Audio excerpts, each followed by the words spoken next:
welcome to Americans for Limited Government live stream. Rick, today we want to talk about the growing tension with Ukraine, Russia, the border there. Things are really moving quickly. The United States has ordered out the families and the non-essential personnel from our embassy in Ukraine. They've been told to leave. I saw today that the U.S. government has told all U.S. citizens to leave Ukraine. There could be an attack is the language the U.S. government is using right now. So I think a lot of people are on edge and wondering, how did we get to this point? And I know you and Robert have been hotly debating this. There's just so much to consider and to look at because it is a complicated issue. I just don't know that all Americans have been following it that closely. I know I haven't. So we want to watch a video. This is from Tucker Carlson at Fox News. He sort of sets up nicely sort of some of the issues surrounding what is happening in Ukraine right now. Rick, do you want to say any words before we get into this video? Yeah, I think people need to hear what this is. Will be a conversation between Catherine, Robert Romano, and myself. And we're going to go back and forth because quite honestly, none of us has the answer per se. We have opinions and go back and forth and push on them. But ultimately, this is really designed to give people a sense of some of the conversations that are happening, the public policy decisions, and most importantly, the history of this Ukrainian so-called crisis. And so people understand some of the stakeholders that are in it, and quite honestly, how deeply Joe Biden has his hands in terms of this entire crisis. So that's part of the process here. So you're going to get stuff here that you won't find in the regular media, because this goes a lot deeper than anything that's happened in the last 3 months. All right. Thank you, Rick. I'll put the video on now. On Tuesday, we did a segment about the nation of Ukraine. Now, Ukraine may be a perfectly nice place to visit, but you wouldn't think it would get a lot of attention from a... Hang on, I'll start that over. On Tuesday, we did a segment about the nation of Ukraine. Now, Ukraine may be a perfectly nice place to visit, but you wouldn't think it would get a lot of attention from a superpower like this one. Ukraine's a pretty small country, really. It's in Eastern Europe. It's 5,000 miles from Washington. It's got a population about the size of the state of California. So hugely significant? Not really. And yet we never seem to stop talking about Ukraine. As the Vice President of the United States, Joe Biden himself spent an enormous amount of his time meddling in the internal affairs of Ukraine. And because of his influence in that country, his son Hunter got a job at a Ukrainian company and got rich from that. Then Donald Trump was impeached for speaking on the phone to an official from, yes, Ukraine. And now, as of tonight, we're moving closer to a war over Ukraine. In the coming days, Russia may violate Ukraine's eastern border, and this, we are told, cannot stand. In Washington, the territorial integrity of the United States means precisely nothing. Walls are racist. We're a nation of immigrants. But the territorial integrity of Ukraine, that is something we must fight for. Watch as a remarkably broad spectrum of political figures appear on all three cable networks to explain that if Russians cross the Ukrainian border in an undocumented caravan, we have a moral obligation to use force immediately.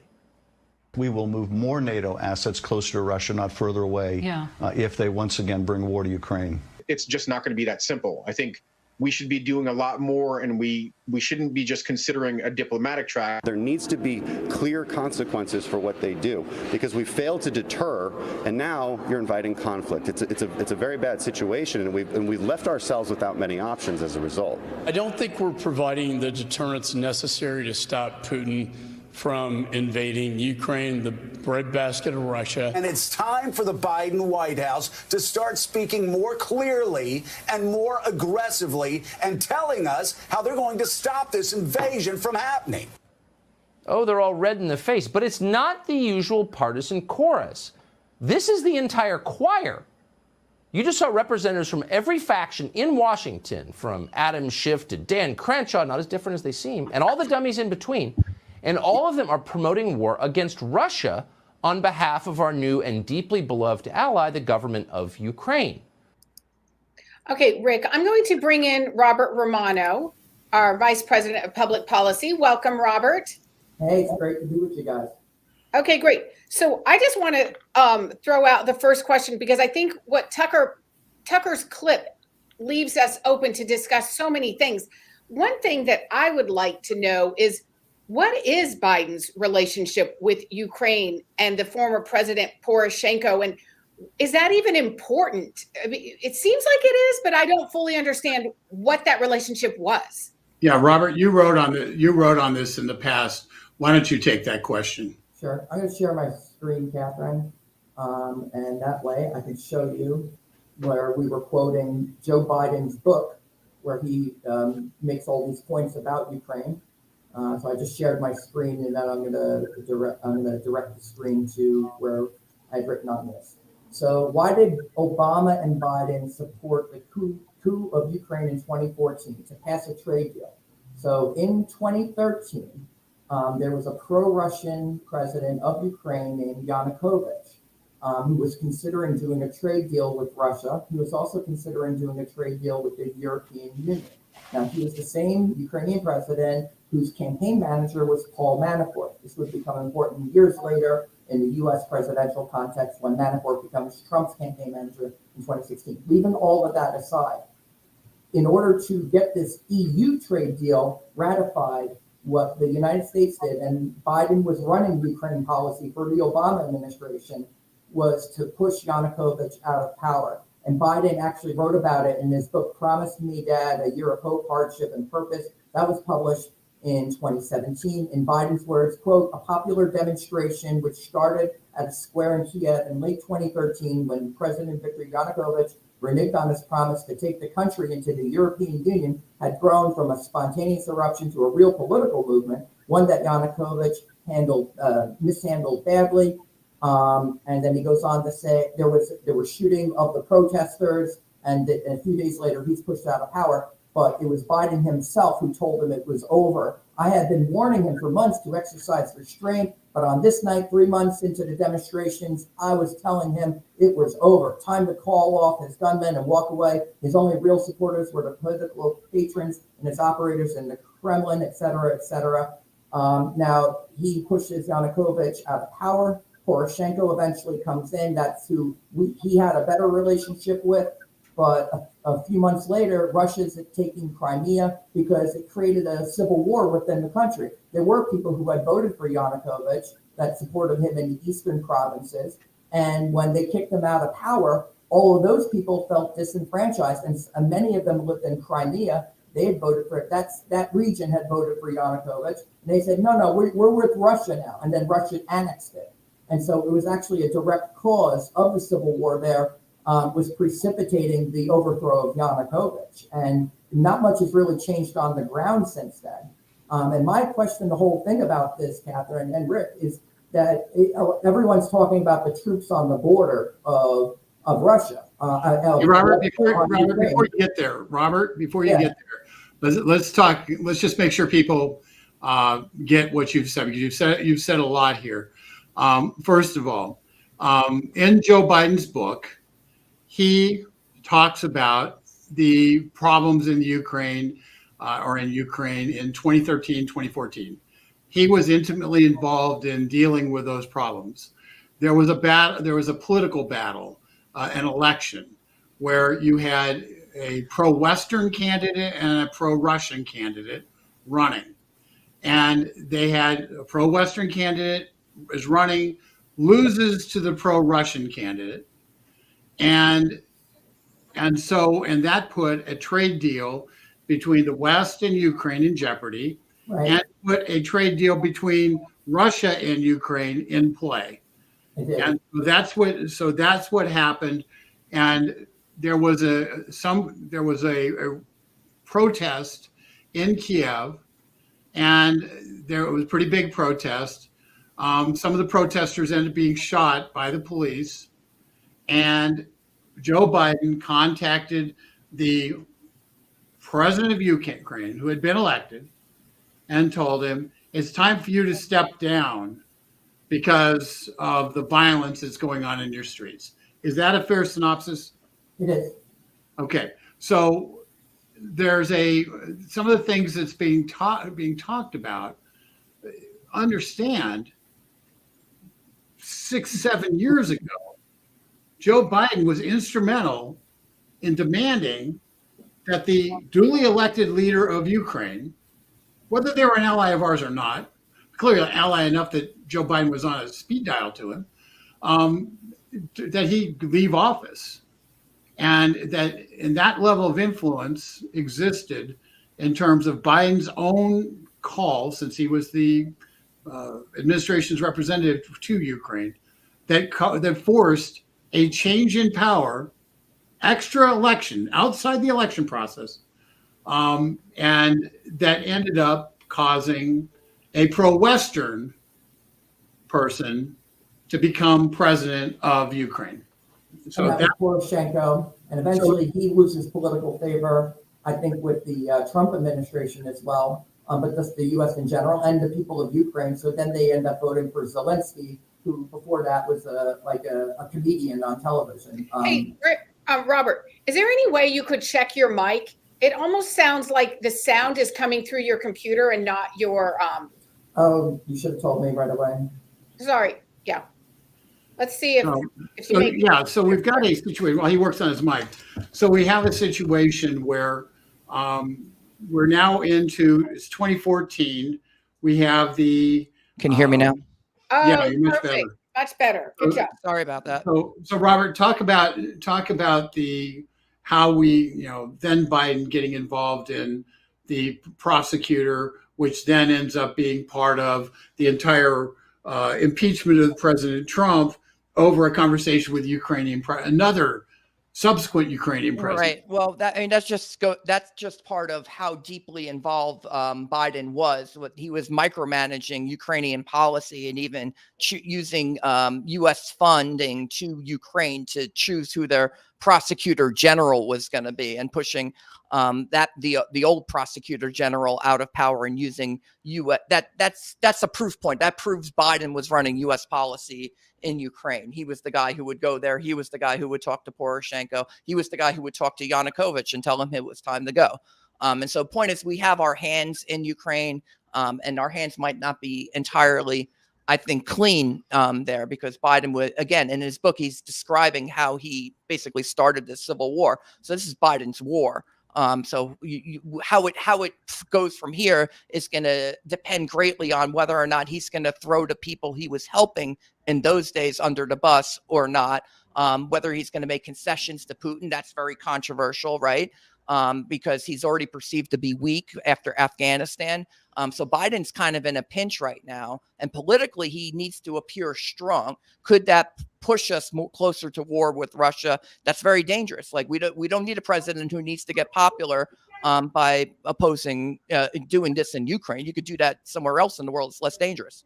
And Rick and Robert, I think for a lot of Americans, one of the few things we know about Ukraine was that Joe Biden's son, Hunter Biden, made millions off of some sort of sketchy business deal that his father set up for him. Where does all that play into this? Does that have a part of this conversation?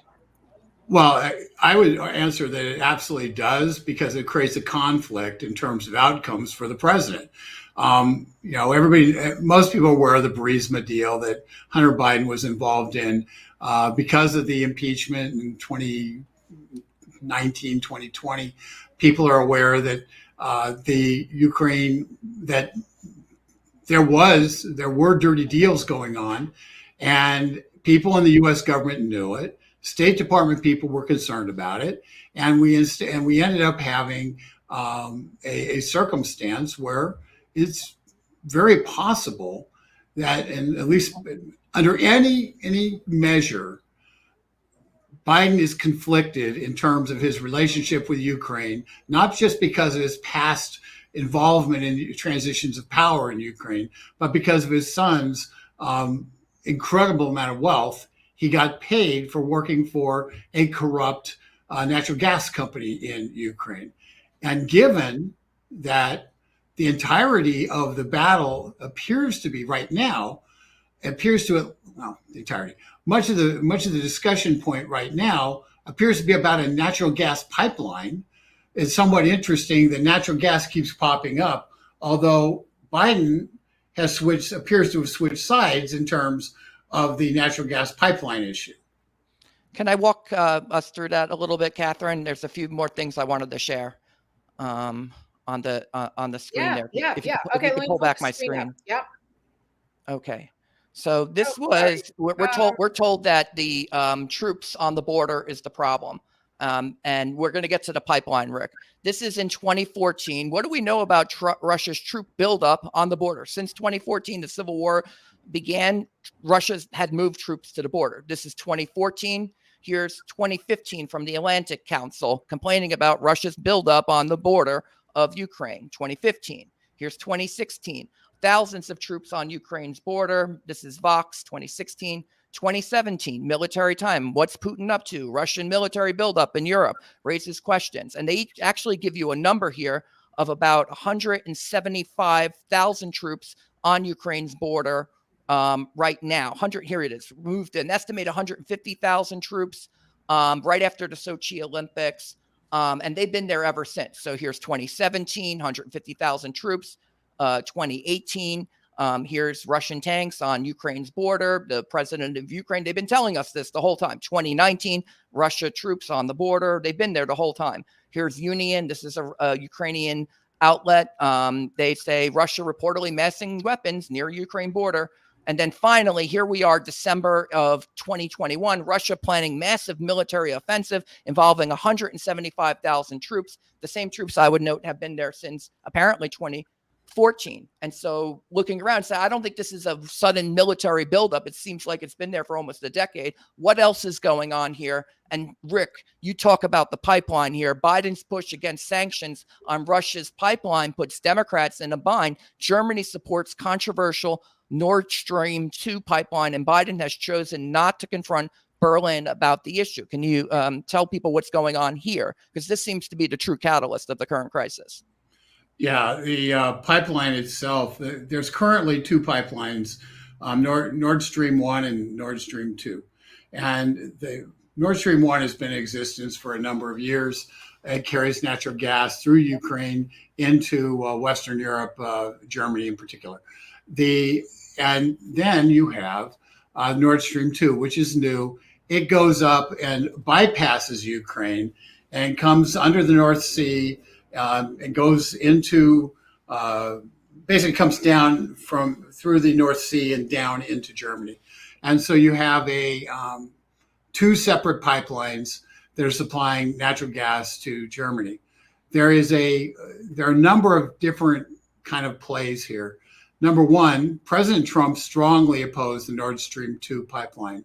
100 senators actually voted to support President Trump's position, all Democrats, all Republicans, on the Nord Stream 2 pipeline, because it put Germany and Europe at risk of being completely and totally dependent upon Russia for their heat during the winter, for all the running of their factories and the like, because that was their sole source provider of the major fuel that Germany depends upon, since they have destroyed their nuclear capacity. They don't burn coal because of the green agenda, and the renewables are, shall we say, wanting when it comes to running just basic household supplies in the winter months. So there's a kind of something that's happened in Germany, in that they've gotten rid of their alternative energy sources, the reliable energy sources of coal and nuclear, and they're continuing to get rid of nuclear. There's still some online, and they're choosing to be dependent upon natural gas as their sole dependable fuel supplier. And President Trump saw that. He said, that's bad because you'll be dependent upon Russia. And, that makes you economically in a master-slave relationship with Russia, with them being the master and you being the slave, because they can turn the pipeline off anytime they want to, and basically blackmail you and extort from you. So President Trump, working with Angela Merkel, said, let's open up a natural gas terminal in Germany. We're going to deliver our natural gas across the Atlantic, and you'll be able to then have a second supply source of natural gas. This weekend, the new German chancellor ended the the liquefied natural gas plant, the development of the liquefied natural gas plant, upon the opening of the Nord Stream 2 pipeline, saying it wasn't needed anymore, essentially doing exactly what the West was, Washington was concerned about, what Trump was concerned about, making Germany a complete dependent upon Russia for its natural gas. And, you can't just turn on it. You can't just build a natural gas pipeline or natural gas terminal and with a blink of an eye. It takes a couple of years to get it done. And by stopping that, they've effectively rolled over on their back and said, we're going to be dependent upon Russia. And, we're all friends now. And gee whiz, isn't that good? So that all happened. Okay. Biden eliminated the sanctions. And then, Robert, as people know, then we started getting reports that Russia was massing troops on the Ukraine border. And there are reports that, as you've proven, are not dissimilar from reports we get every single year saying Russia's massing troops on the Ukraine border. It just appears, and it's very clear that this. Oh, yeah. Well, just look at the dates on this reporting here. The Biden push against sanctions on Russia. This is a report from December 3rd, 2021. So Biden administration is trying to fend off efforts in Congress to impose sanctions on a Russian natural gas pipeline to Europe, putting it at odds with Eastern European allies, et cetera, et cetera, et cetera. Just remember that date, December 3rd, 2021. Suddenly, there's a report in the Washington Post about Russia's planning an invasion of Ukraine with 175,000 troops on December 3rd, just as the announcement with the pipeline is occurring. So apparently, they've been planning it since 2014. They were going to come in 2022. They needed to park them there for 7 years or 9 years or whatever in order to do that. Or actually, what's really important here is this pipeline. And that there's a crisis. And I think it has more to do, honestly, Rick, I think it has more to do with this pipeline than it has to do with the disposition of Russian troops on the border, which have been there for too long to have mattered by now. And can I ask a question that some of our people on social media are asking? Why are we so concerned about the security of the Ukrainian border, whereas the Biden administration appears to care nothing about the security of the U.S. border with Mexico? A lot of to us, that seems like a very obvious question. Well, the answer is simple. Go ahead. The answer is simple, and that is that the Biden administration's policy about our southern border is open immigration policy is designed to change the political demographics of the United States to the advantage of the Biden administration, the advantage of Democrats. And to benefit employers who want cheap labor and to depress the cost of labor. That's the net result of the Biden southern border policy. The Ukrainian policy, it is a little tough to stomach that we're willing to put troops in, potentially put troops into Ukraine to go off and fight a war for border integrity of Ukraine, when we don't seem to want to do anything to keep our own border integrity. It's sickening to think about that. And I think it's reasonable to ask why we would do that. I will tell you the most compelling argument to me for doing it. And I'm not in favor of the troop angle. I am in favor of having Russia pay a massive price just for starting this fight and pushing this thing and kind of pushing it, because Putin hasn't done anything to de-escalate, let's put it that way. So here's what we have. We have leverage over Russia. The leverage we have over Russia is pretty simple. It's all energy related. We could tell Germany, interesting that you want the Nord Stream 2 pipeline to be open, but not relevant. We're not going to, no, don't do it. And we can muster other people in the EU to say, no, don't do it. It's not in our interests. So we can put pressure on Germany to not do the Nord Stream 2. Secondly, we can tell Germany, it's really interesting that we have all these troops in Germany to defend Europe, and and you won't even allow us to import natural gas, so those troops aren't dependent upon Russia to get heating into the bases and the like, you will have the natural gas importation possibility, and we will be a supplier of natural gas into Germany. That's important because, as we discovered with China, we cannot allow Russia to be a sole source provider in the supply chain of energy to Germany. And so opening up the second channel, it is a national security concern for all of Europe. And as long as we have thousands, tens of thousands of troops based in Europe, based on our NATO commitments, we have a responsibility to get Germany to actually to keep their NATO commitment by not basically stabbing all their other allies in the back through this deal. So that's what you do, in my estimation, to try to leverage Putin. The last thing I'd do is I'd go to Saudi Arabia. I'd say, we're going to help you defeat the Iranian proxies who try to blow up your oil fields. And in exchange, you go and do you open up the spigots. The reason Saudi Arabia told Biden no in terms of opening up the oil spigots is because Biden told them no in terms of resupplying missiles for their Patriot missile batteries to take down the drones that are flying into their oil fields every single night from Yemen to blow up their oil fields. And we basically are taking away their defense capabilities. And we took away a lot of the other defense capabilities we were providing them and denied them the ability to defend themselves. So Biden made that decision. We need to rescind that decision. We need to be all in with Saudi Arabia right now to defend its borders by themselves, defend their own borders. But in exchange, they open the spigot. You lower the cost of oil worldwide because Saudi Arabia does that, because it dramatically affects oil futures. And then the money flow that Russia is getting because of high oil prices, recognizing it's the only export they've got is oil and natural gas. The money flow diminishes perhaps by half, and Putin suddenly can't afford to fund a war in Ukraine. So there's a lot of things that Biden can do, but you have to have relationships with people in the world to do it.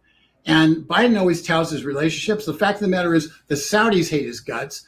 The Germans have basically told him to pound sand, and he's given up any leverage in Germany. And but with ending the natural gas terminal, they told him to pound sand.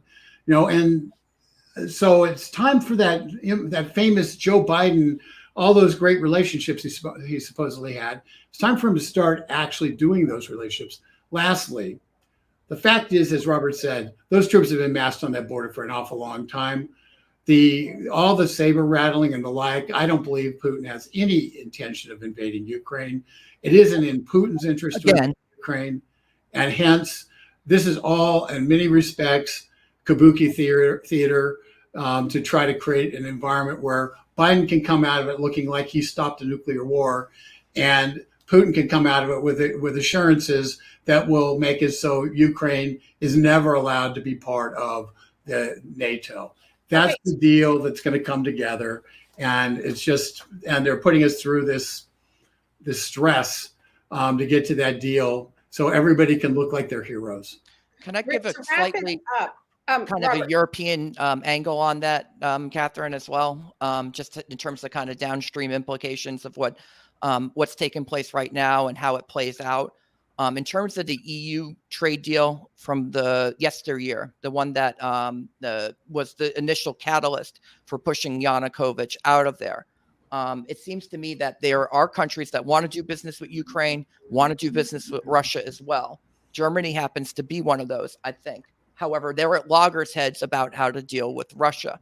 And that what we're seeing here was the moment the sanctions regime started to crumble, the moment the sanctions are being eased, that's when this new push for, no, we have to keep the sanctions up. In fact, we need more sanctions.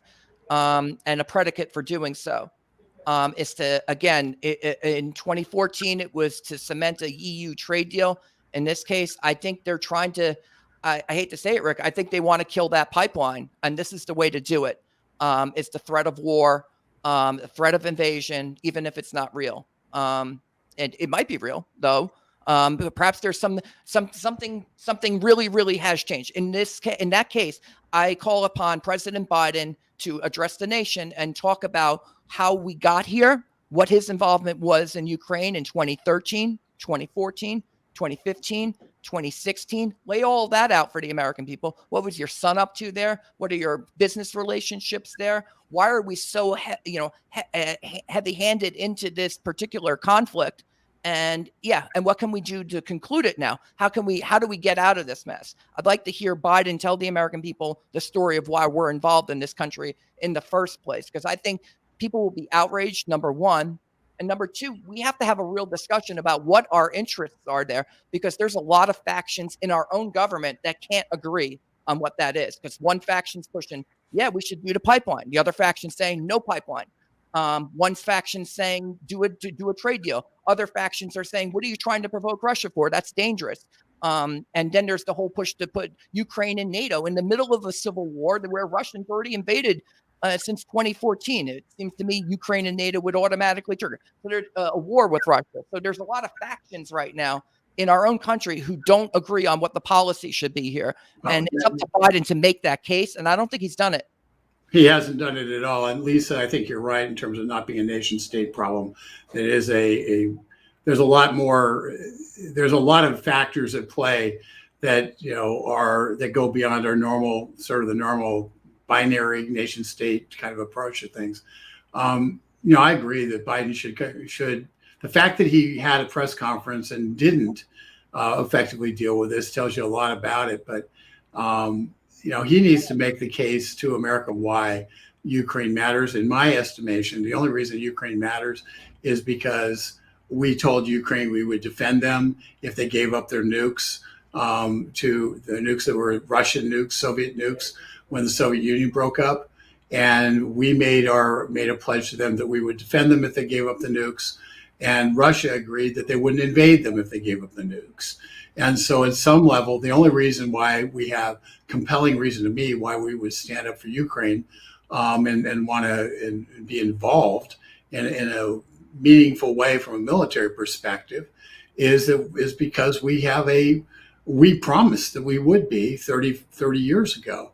And that's a promise that I'm kind of a believer, you have to keep your promises. But that's the compelling reason to be involved. The irony is that the level of involvement that Biden himself has had in Ukraine is not the most the best moments in U.S. history, and we have a lot of culpability in terms of the concerns about what's happening there and the kind of the reaction back and forth. Robert, one of the things that people don't realize is that the part of Ukraine which is on the Russian border, if they were voting, when they voted in the election between the pro-Russian and pro-Western guy, they voted for the pro-Russian guy. Is that right? That's correct. And I'm just trying to presidential election. It was I think it was 2012, 2011. Or 2010. I believe it was 2010. Just trying to see the provinces that we're talking about. That Yanukovych won in 2010. He wins the eastern provinces. He wins Crimea. And he wins by about 1 million votes. And he had run prior to that. And he had lost, but this time he won. And so, those people there's generations of intermarriage between Ukrainians and Russians going back to the Soviet era. And so people who live in Eastern Ukraine, they might be, they probably voted for Yanukovych and they're probably supporting the pro-Russian rebels right now in the East. It's a civil war. And one of the things people miss in the pro-Russian rebels is that it's largely, the Russian special forces units are embedded with the pro-Russian rebels. So understand there is a hot war that's going on between Ukraine and Russia. Russia's using a rebellion from the east to a civil war and promoting it to accomplish their interests. And so there's a lot of variables going on. I would just say that I personally believe it is a huge mistake for Europe to be dependent upon the Soviet Union, to be dependent upon Russia for its energy sources as a sole source provider. That is a recipe for disaster. And in fact, I think it calls into question whether NATO, 75 years later, we need to take a real hard look and decide, is NATO still valid? What is the new mission for NATO? Does NATO make sense in the world that we live in? Because NATO was set up to defeat the Warsaw Pact. Warsaw Pact went away. Just to wrap this up, are you saying that the U.S. has an interest in going to war over this crisis in order to give the Western nations of Europe another pipeline? Is that the bottom line here? No, I said that we have our interest in Ukraine. I gave a whole bunch of things that should be done, none of them being war. Okay. I believe that what we have to, but having Germany, which is at the heart of Europe, dependent upon the Russians for their energy, effectively ends the capacity of Europe to stand together against a Russian incursion. And since the entirety of NATO's purpose was to defend against Russia and their Soviet bloc countries, Eastern European countries, it really calls into question Germany's move towards being dependent upon Russia, calls into question whether or not NATO is in fact is valid right now, and certainly forces us to re-examine, and all of NATO to re-examine whether NATO makes sense. What's the real mission of NATO? Okay, I think that's a totally different discussion for another day. It's the entirety of what this is about. It's the reason we're having this discussion, because the minute Germany extends from Poland to the ocean, to the Atlantic Ocean, it splits Europe in half. From Northern Europe and Southern Europe, Germany splits it in half. So if you do not, and so the question becomes, that's why it's all about the pipeline. That pipeline makes Germany dependent upon Russia. If the central part of Europe is suddenly dependent upon Russia for energy, it makes Europe undefensible, because it is now two separate entities. And you have a huge problem.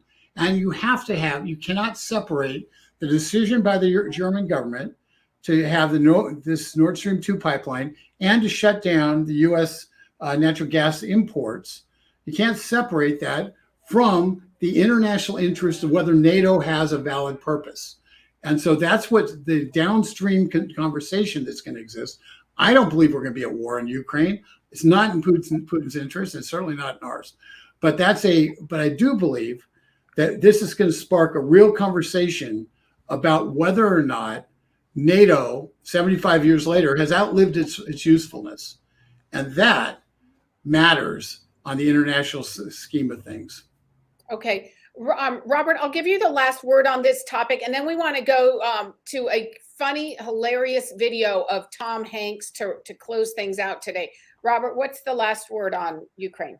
Well, I won't have the last word on it, but in terms of NATO, I think NATO is highly relevant to this question, because two things: Ukraine is asking to join NATO, Russia's asking that they not be allowed to join NATO, and you have to read between the lines here. And I don't think NATO wants Ukraine in NATO, because otherwise it would have happened already. The fact is, they've never been a part of NATO, and maybe this is why. Because it's really, really dangerous that Russia is saying, no, we'll go to war over that. Please don't do that. And so we should probably be when your adversaries are talking, you should probably listen to them. Not because, you want to do everything they're telling you. It's because when they're drawing red lines, you just be aware of those red lines and where they are. Because the question of Ukraine and NATO, it seems right now it would automatically trigger war with Russia. I'd love to hear the president of Ukraine explain why we need to automatically trigger war with Russia right now as a matter of treaty obligations vis-a-vis NATO. And I'd want to hear from the NATO allies too. Like, hey guys, do you want Ukraine in NATO? Like, maybe you should issue a statement about that, because I think it has to be unanimous. So if there wasn't even a possibility that they would join, and the whole thing is about this whole crisis is about something that's not even going to happen. It seems to me we could de-escalate this rather quickly. just by having discussions and nation states actually expressing their positions. And as far as Germany and the pipeline goes, I mean, not for nothing. I mean, we fought for liberation in Europe for a reason, and we tell NATO that we want them to govern their own affairs. But the moment they try to do trade deals that we disagree with, look what happened in 2014 in Ukraine. It seemed, I don't know if we support democracy over there, to be honest. It doesn't seem like we support their democratically elected leaders' sovereign decisions about who to do business with. Otherwise, we wouldn't be, rattling the saber on our side the moment this pipeline's about to go online. It seems to me there's a lot of factions who are trying to push us potentially into conflict, or they're willing to risk conflict to get what they want, vis-a-vis either trade deals or pipelines. And so I would just urge our viewers to read between the lines and to see whose interests are being promoted. And do we have an American president who's promoting American interests? And that because if he's not making the case, then we shouldn't even be having this discussion. Robert and Rick, thank you so much. I want to share a video. Last Thursday, actor Tom Hanks narrated a PR video for the Biden administration on the 1-year anniversary of Joe Biden's inauguration, and it has gone horribly wrong. Check out this video. America is the home of the brave. It's why we keep getting up, no matter how many times we get knocked down. Like with our economy. It isn't all the way back, but it's getting stronger. Hello, I'm Tom Hanks.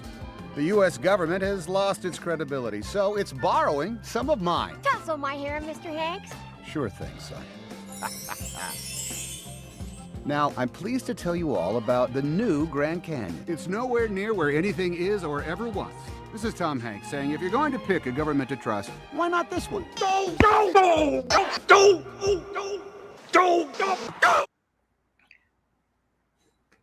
Sorry, folks, let me get that out.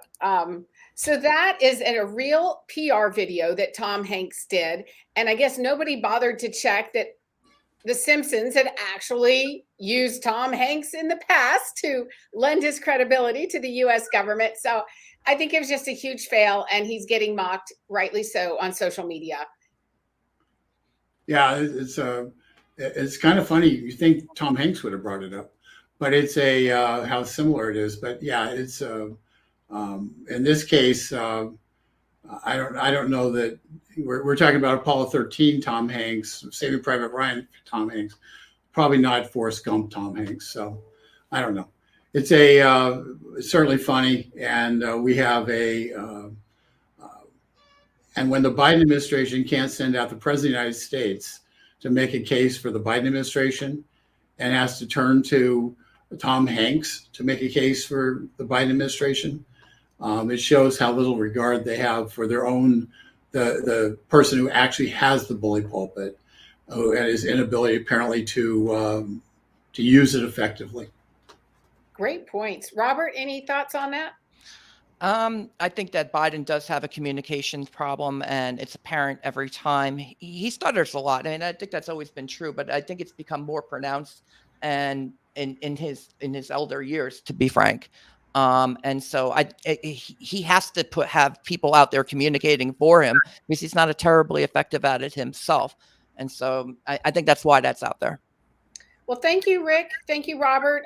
We have just a few seconds left. If one of you wants to make any final comments, go for it. Yeah, I just appreciate everybody here. As you can tell, we are a think tank.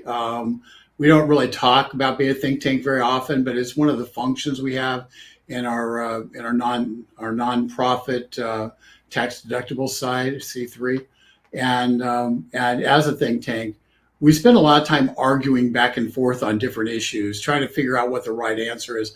And on this one, I wanted to do this way because the fact is Robert and I don't agree, but it's back and forth in terms of the policy. And I think everybody gets smarter by hearing some honest discussion about the alternatives, so everybody can hear alternatives as opposed to the normal, kind of sophistry that we get through the normal media.